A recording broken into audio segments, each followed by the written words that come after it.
Phantom power is one of the spookiest things audio gear can do. Personally terrified right now. Is it magic? Nope. Is it Grandpa trying to commune with me from beyond the mortal realm? Of course not. What is it and why should anyone care? All of that and literally just that on today's episode of...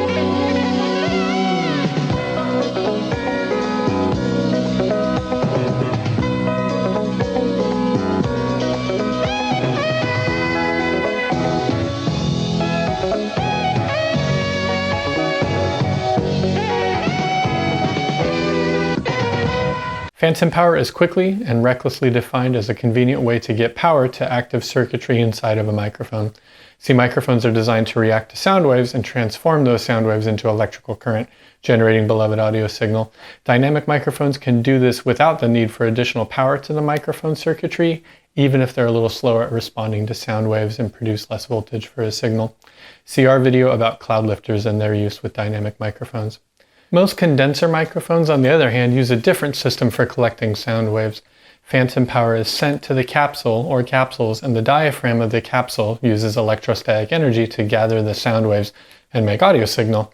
It helps to think of it as two plates, and when the distance changes as a reaction to sound waves, it creates this whack thing called capacitance.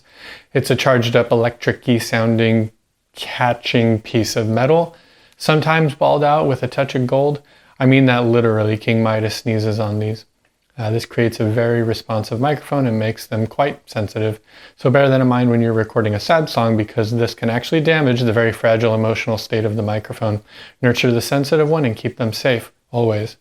Phantom power is supplied in pretty much every recording interface that I can think of. I genuinely think it's harder to find an interface that doesn't supply the nearly universal standard of 48 volts. So if you are buying your very first interface and or condenser microphone, I honestly wouldn't worry too much. You'll be just fine. Just understand that the microphone requires this power to operate, so you will get no signal unless the phantom power is activated. One other quick use of phantom power is providing power to a microphone component to increase its functions or signal. Okay, now let's talk about some weird shit. There is always talk about what can and cannot be used with phantom power and proper etiquette regarding phantom power. There are also certain condenser mics that don't use and don't want phantom power, also ribbon mics. Let's cover all of that. First, etiquette. I don't think it matters. I really don't. This is that thing where growing up your parent or parents did the laundry in a very specific way and sorted that shit, and the entire laundry economy was simply an ever wobbly world of spinning plates that could crumble, but if one sock was improperly sorted. Then you went to college or moved out and threw all your shit into one bin and there were literally no consequences.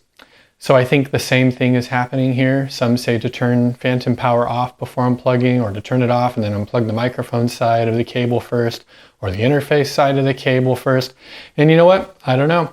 I'm happy to be wrong here, but I can say definitively that I have done everything on accident that people say to avoid, and nothing has ever happened. No phantoms were set free, no consequences. Second thing, ribbon microphones. Unless you're taking your Focusrite interface back in time to record Frank Sinatra on an RCA microphone, this isn't something you should worry about at all. Modern ribbon microphone assemblies are completely unaffected by phantom power, mostly because of the transformers in them, like a protector. In some cases, modern ribbons require it. Their internal components are powered by the phantom power. Third, tube condenser microphones. They don't require phantom power. The power needed for the tube itself exceeds what phantom power can supply, so most of the tube mics come with their own proprietary power supply, so nothing to worry about there. Phantom power is our friend. It is in no way a bad thing. Yes, there's power running through your mic cable, but again, not a bad thing. So get out there and whisper sad lyrics into your microphone knowing the phantoms are real and they are listening to your words.